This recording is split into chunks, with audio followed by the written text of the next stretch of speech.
have around 10 years of experience with mainly offensive as my passion.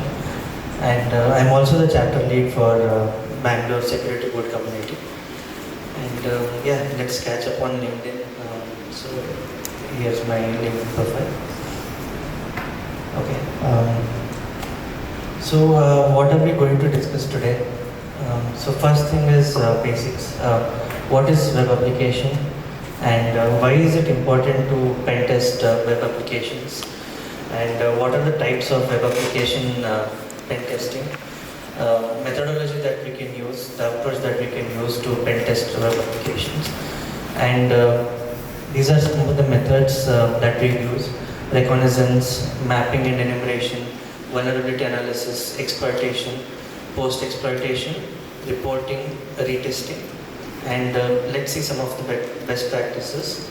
And at the end, I have given all the references and links to the tools. Okay, so who can tell me what is a web application?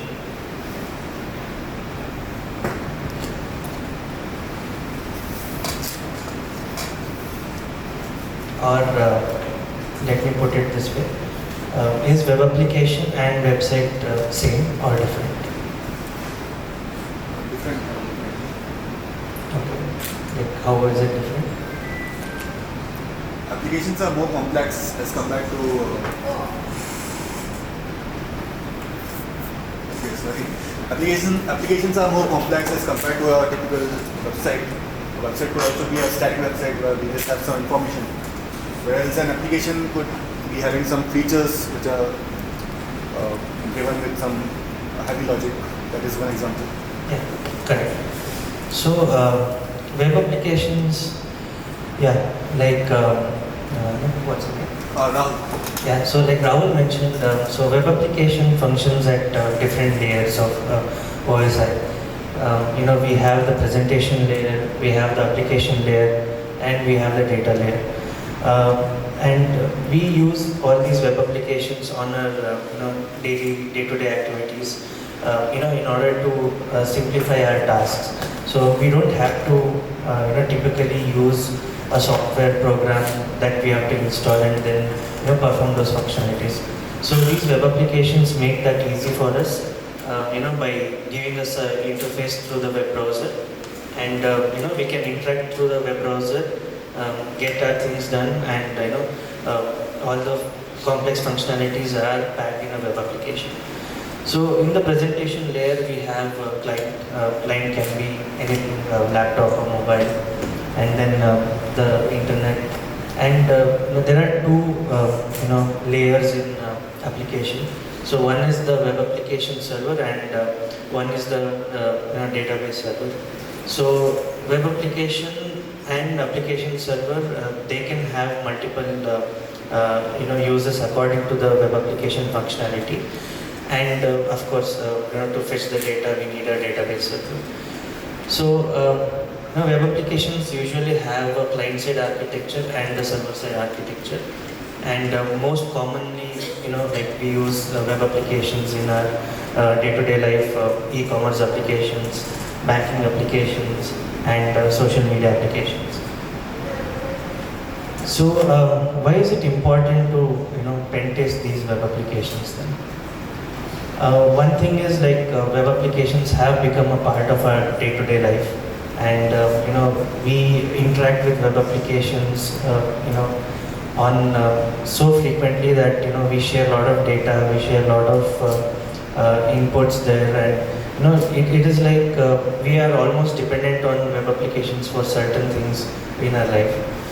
And web application pen testing makes sure that the web application that is handling our data and that is transferring the data, that is comprehensively assessed, and all the data and all the things are properly taken care of, and any weaknesses that are present in the web application are identified before any bad actor exploits them.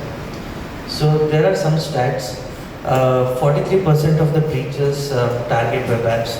So whatever breaches that we come across on a regular basis, 43% of them target them through the web applications, And 70% of the web applications have at least one high vulnerability present.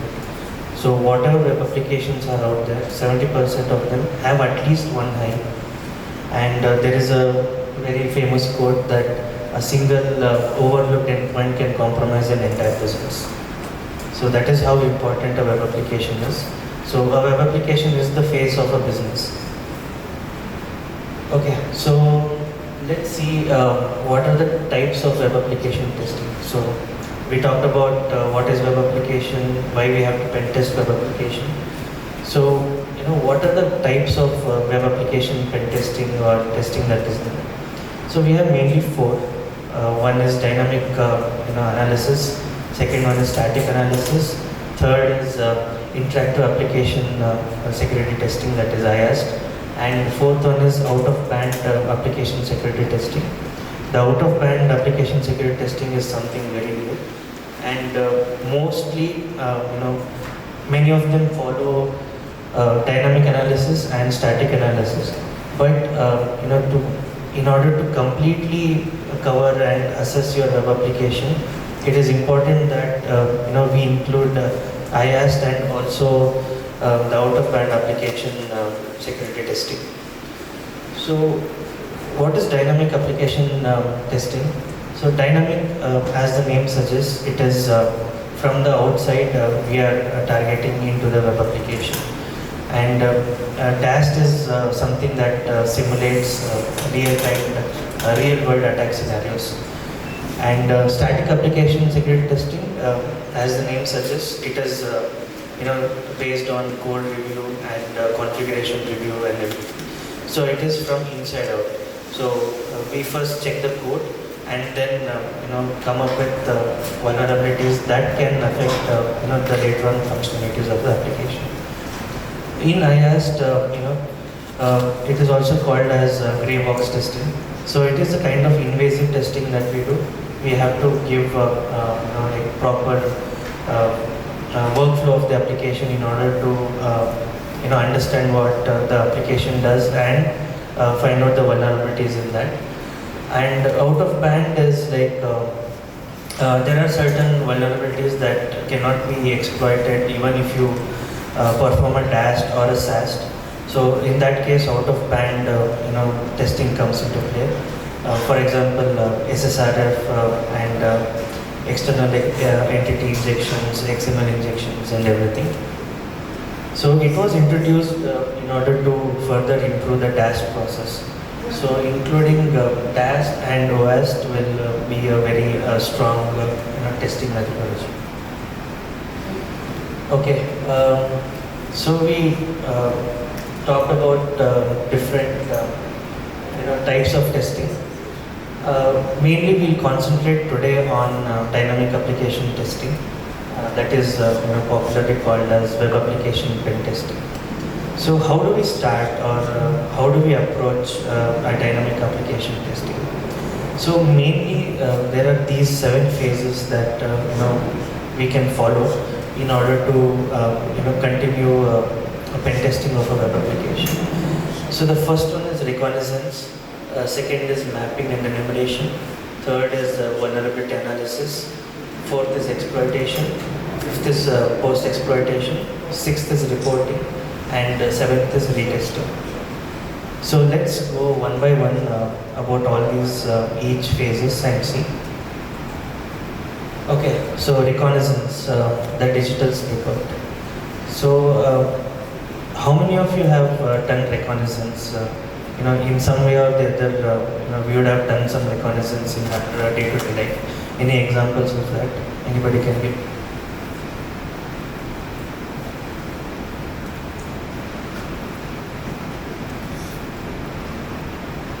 Using online websites. Using online websites for any reconnaissance. Okay. I'm telling just for a general day-to-day activity. Social media, LinkedIn, Facebook. Yeah, right. So we all will like to go to restaurants and everything. So we do Google search, we read reviews. So that is something similar to reconnaissance. So when you have a target web application with you, you have to kind of do a thorough research about what the target is, what the target is all about, and you have to kind of build your knowledge around the target. What is it used for, how many are using it, what is its presence and everything. That is the most important step in pen testing. So if you don't know about your target, it is like practically it's not a good idea that you have to continue the pen testing. Because once you have the idea about your target, only then you can plan attacks around it. Only then you can identify the vulnerabilities around it. So suppose like you are checking out for a restaurant, and if you don't do a proper research, it can turn out to be a disaster, or it can turn out to be, if your luck is good, it can be a good one. But in web application pen testing, we cannot take that chance. We need to approach reconnaissance in a very important way, and gather information about the target before we actually go out and perform the attacks.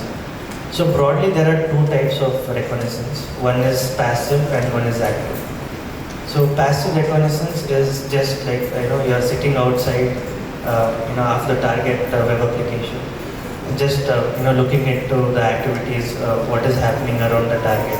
So for example, if you say Tesla or something, so you just read news about Tesla, what is happening, what is going on and everything, and you gather those inputs, and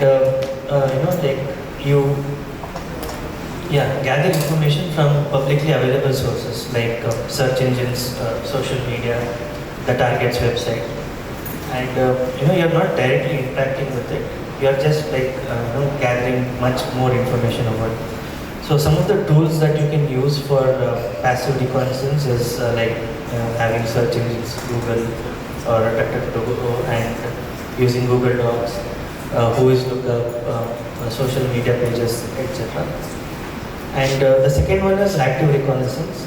So this is directly you're interacting with the application. So now you have gathered all the information passively, what it is, what the target is about. Now you're actively targeting the application. You're trying to find out what kind of backend server is there, what kind of a database server is there, what kind of front end they're using, what are the technologies that they're using, and what are the ports that are open, what are the other pages that are open. So you can use some of the tools like Nmap, Nikto, Shodan, Dirtbuster.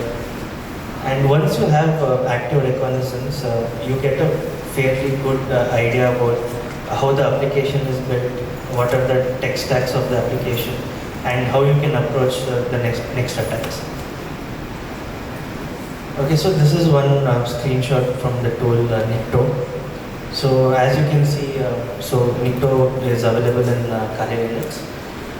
So you just have to scan your target, and it will give you like a lot of information. So you can see the server, it is Apache, and you get all the headers there, what kind of cookie is there, and if is the server outdated or not, and are there any other pages that are hidden, like login PHP, admin login PHP, and everything.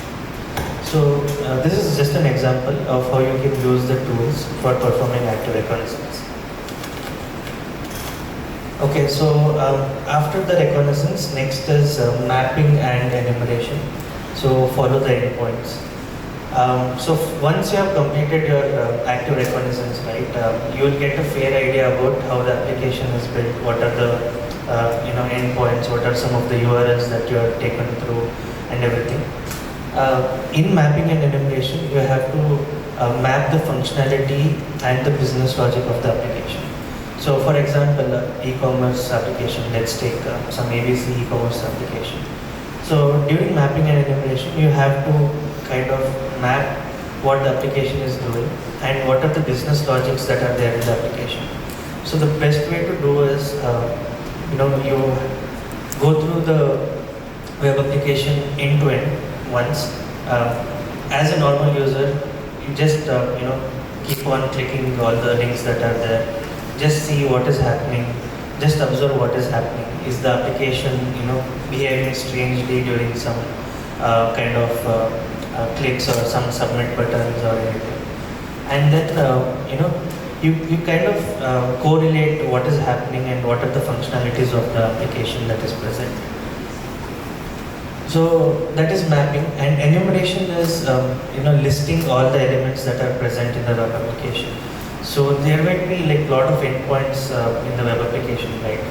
And there are so many few endpoints that you can just see on the browser. So there are a lot of other endpoints that you can check through using web proxy tools, which are used in the web application. So what we are doing exactly here, identifying application entry points, endpoints. We are crawling through the application. We are just browsing through the application casually, just seeing how the application functions, how the application behaves, and analyzing the requests and headers. So what kind of requests are going on, what kind of responses you are getting, what are the response headers, or what are the request headers that are being passed, and mapping the file and directory structure. So you kind of get to know if there is a file upload functionality in the application. So you try to enumerate if you can access the directory where the file is being uploaded. You can kind of enumerate other directories in the application. And you can also identify the technology that is being used. So there might be some applications which use load balancers in between the actual server and the client. So you can get to know about those load balancers as well here. And you can create you can create different accounts, see what kind of account does what kind of functionality. You can also enumerate subdomains, you can enumerate ports, but that is more of a network part of it. But if it is in the scope, you can always go ahead and enumerate the subdomains, check what subdomains are open. If some subdomain is open, it should not be, like in the case of the coin D6 which we saw. If there was some misconfiguration due to which endpoint got exposed.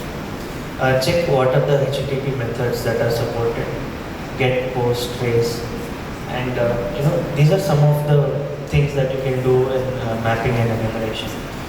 So what tools can you use for this? So like I mentioned, web proxy tools. Burpsuit is the the most popular tool that is available, and also OWASP has a tool called Zap. You can also use automated scanners like OpenVAS, Nikto, Nessus to identify the components that are there and to fingerprint the web server basically. For directory and subdomain enumeration, you can use GoBuster, Delbuster, Amas. So I would say that web proxies and directory and subdomain enumeration is the most important part of mapping and enumeration. Because one thing is, from the web proxies you can understand how the application is behaving, what are the kind of requests and responses that are there.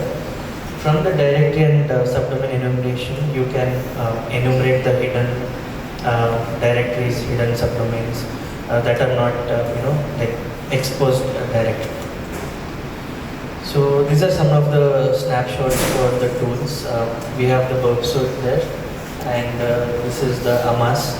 So as you can see, it gives you all the subdomains for just for the Kali Linux target website. And Burpsuit, have any of you guys worked on it or have heard about it? Yeah, so it is like a very handy tool. It has a lot of options. It has a lot of plugins. You can play around with a lot of options in that.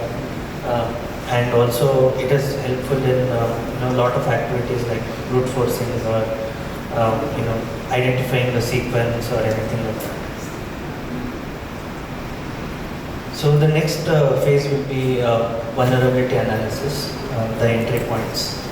So the actual attack starts from here. So now what we have been doing is we have been gathering information about the target.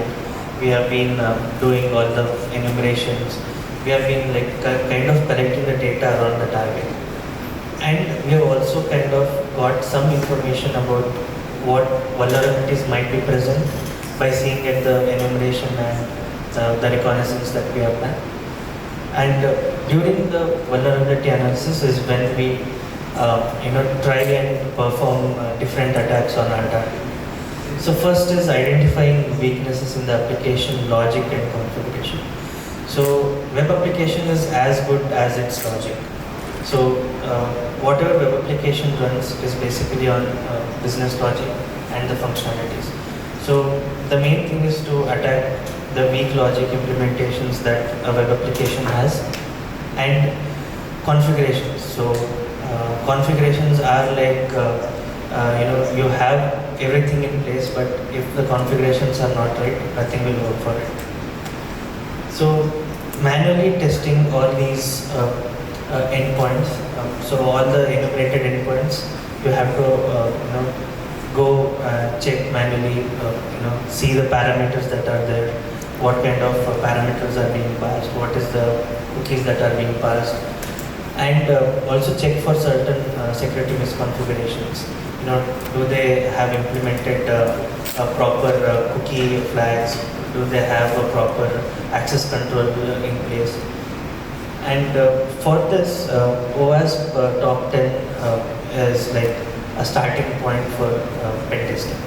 So OWASP top 10, it gives us the top vulnerabilities that have been exploited across, and it shares a lot of a light on how these vulnerabilities were found out, and also what are the things that you need to look for in a target application. So they release a top 10 list every 4 years. So we have the latest list of 2021. 2025 also it has been released, but it's not official yet. So in 2021 list we can see the top 10 vulnerabilities that are there. So the first one is broken access control. We should have access control, a robust access control. Without access control, a web application is like almost open book. Anybody can do anything in there, and it doesn't differentiate any roles or responsibilities there. So access control is a must. So that testing for access control should be the top priority, especially like critical applications. If you are using banking applications or the e-commerce applications and everything. Next one is cryptographic failures. So a lot of data is transmitted in clear text, or even if it is stored in a database, even though if it is encrypted, they might be using weak encryption. And not only that, sometimes the cryptographic keys are also placed in some certain JavaScript files through which you can extract those keys and then extract the data even though it is encrypted. Third one is injection, and it is the most favorite of all the pen testers. Injection is a huge, vast category. The most popular injection techniques are like SQL injection, XSS, and other hosted injections. So injections are still very relevant, and we cannot ignore any input field or any parameter that takes clients or users input, and we have to kind of check if all this input are properly validated or not. The fourth one is insecure design. So insecure design is something, a new one that has been introduced in the 2021 list. So insecure design talks about the shift left approach. It is more towards like shifting the entire security process towards the beginning of the project, like scanning the code earlier, performing or having threat modeling, and performing DAST and then pen test and then reporting. So there is an entire pipeline that is created for testing these web applications. Also, design review, architecture review, all these are introduced in security. Next one is security misconfiguration. It might seem a very simple thing, like what a misconfiguration can do, but a simple misconfiguration can lead to a chain of attacks. So every configurations, it has to be thoroughly reviewed, thoroughly checked for, and any security misconfigurations are there, we need to build upon it, and we have to kind of show an impact that is huge, and due to those security misconfigurations, you will get a lot of findings. Sixth one is vulnerable and outdated components. So a lot of web applications use a lot of vulnerable and outdated components, and usually they'll not be aware that it is vulnerable or outdated. So using some of the tools, you can easily identify which are those components that are present in the application. And next one is identification and authentication. So authentication is the first step any web application implements. That user who is trying to log in or trying to access certain functionalities. So first the user has to provide a proper authentication and kind of prove that the user is the right one to access those functionalities or those data. And we can try to break these authentication and identification mechanisms that are there through different techniques. You can use injections also to break it. You can use security misconfigurations to break it. So identifying those authentication failures are very important. Next one is software and data integrity failures. So this is mainly the components that are being used, like you can integrate third-party components in your web application. So sometimes there are certain data integrity issues. The component might be leaking your data to some other third-party applications. Ninth one is again security logging and monitoring failures. So whatever actions happen in the web application, it has to be carefully monitored, it has to be carefully logged. On the same hand, what you're logging is more important. So if you're logging all the sensitive things and if you're not protecting those logs, if you're like not encrypting those data in the logs or anything, so if an attacker gets access to those logs, then all your the data that is being logged is open out, and they can exploit it. The last one is again a new one, server-side request forgery, and this has been exploited very much when it was introduced newly. Okay, so coming to the next one, exploitation. So proof of impact. So like we started attacking the application in the previous one during the vulnerability analysis. During the exploitation is when you have to give the proof of impact of that vulnerability that you have found out. So for example, if you have found out a SQL injection, so it doesn't make sense for the business owners if you just report, the application has SQL injection. So you have to give a proof of impact of what that vulnerability can do. You have to kind of exploit it in a certain way that it shows an impact. It shows that the data is being compromised, or you can manipulate the data, or you can compromise it, or you can kind of change it or delete it or anything. So exploitation phase is nothing but showing how much damage a vulnerability can do for a web application. And the damage also during exploitation, we have to be careful that we do not take it to an extreme extent so that the application itself is in a trouble. So we have to kind of keep our payloads in check and just make sure that we make our point the business owners. Here there are a lot of things that you can do. You can try different payloads and check for different impacts each payload has. And also this is the phase wherein malicious attacker exactly behaves. You can simulate how a malicious attacker will behave during this phase. One tip is record and document every step exactly that you are performing in this step, because that will be very helpful. So what are some of the tools that you can use? You can use SQL map, you can use Metasploit, again you can use Browser. Then comes post-exploitation. So what if I had done in this way, or what if the attacker can do or can perform in another way? So during the post-exploitation, we have to assess the business impact and the potential loss that the business can occur due to that vulnerability.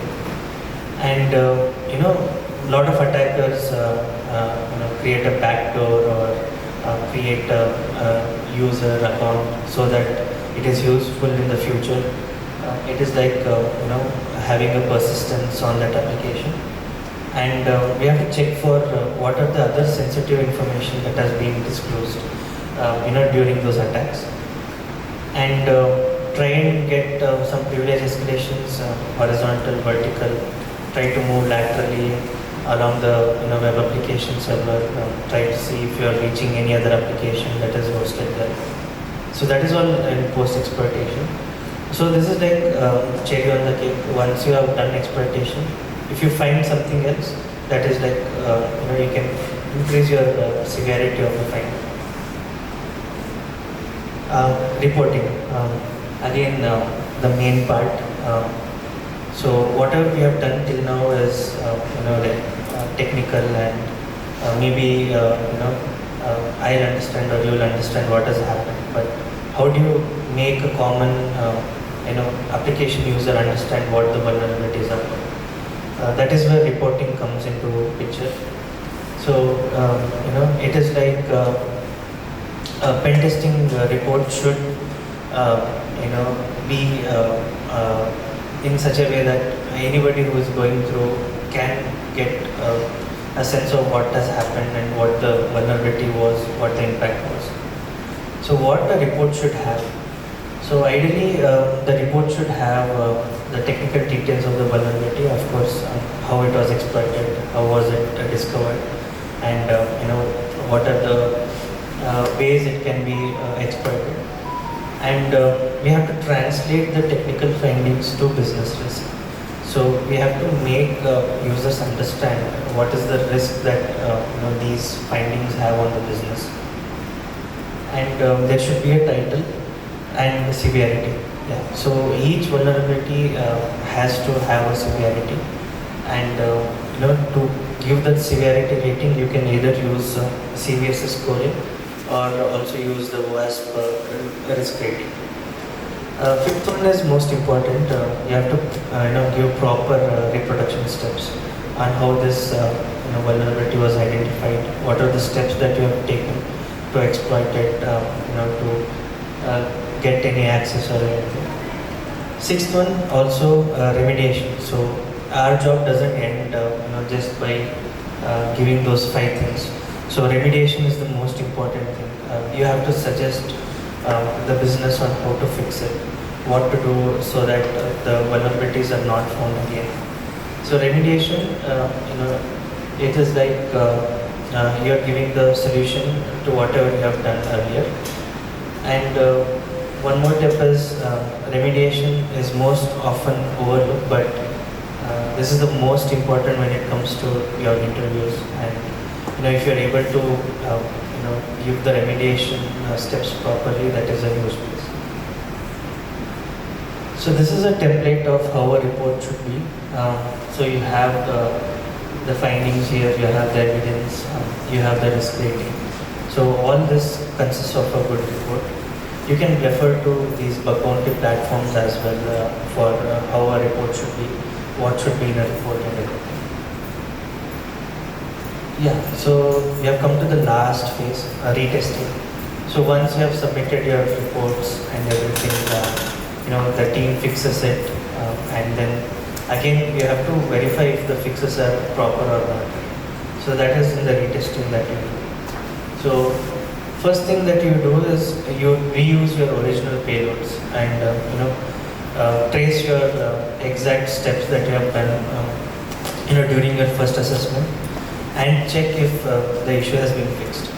Normally, issue will be fixed if you use your original payloads at the same steps. But then you have to try an alternate attack vector.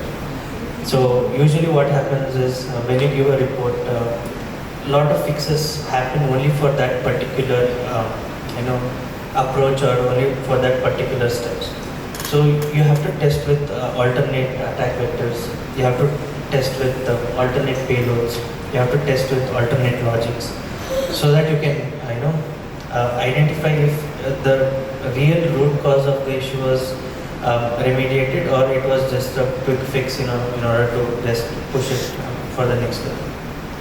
So once you have done with testing with alternating attack vectors, alternate payloads and logic, update the report with resolution and then just you can submit it to the business owners. Yeah, so what are some of the best practices that we need to follow? So one thing is for sure that if you have a structured methodology that you follow, there are high chances of you finding out vulnerabilities in the web application rather than randomly choosing some phase and say directly you're going for the exploitation or directly you're doing a vulnerability attack. So follow some established methodologies that are already there, like the OWASP testing guide. There is also PTES. There is also NIST that has a good documentation on how you should approach pen testing.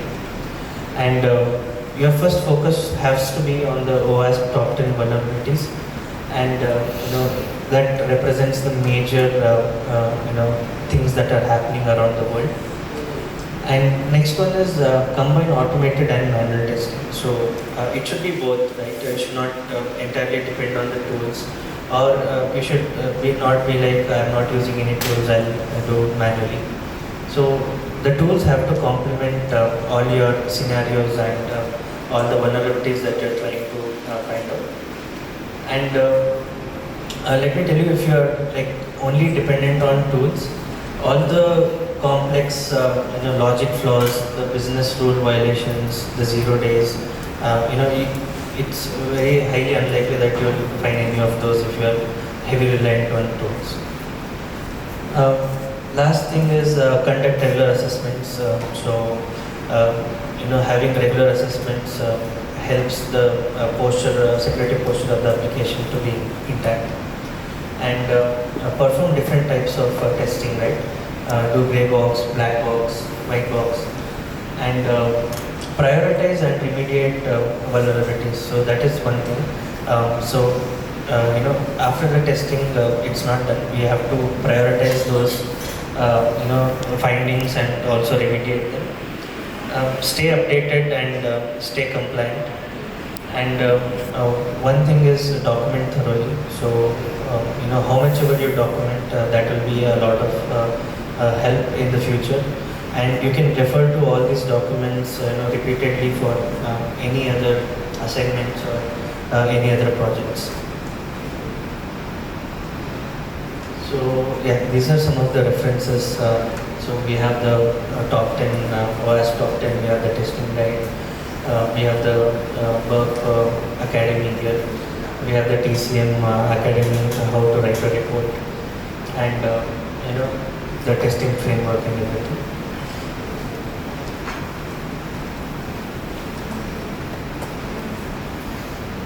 And also there is a GitHub repository which has all the main tools that can be used for pen testing.